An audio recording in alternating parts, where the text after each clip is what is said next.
মুসা আলাইহিস সালামের পায়ে একবার একটা লাল পিঁপড়া, তো উনি রেগে মেগে পাশি দেখে লাল পিঁপড়ার বাসা, পা দিয়ে ডলে মুছে সবগুলো পিঁপড়া মেরে ফেলছে।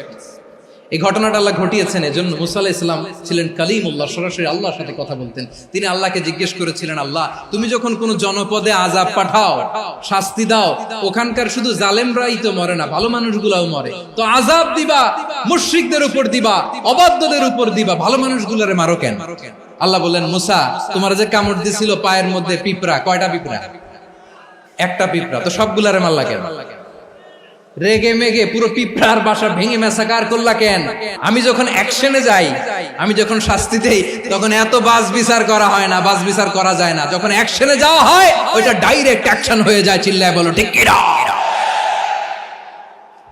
এজন্য আমাদের বাঁচার জন্য হলেও এই পাপ থামাতে হবে, এই শয়তানের অট্টহাসি থামাতে হবে, অন্যায় অপরাধ সমাজ থেকে আমাদের থামাতে হবে।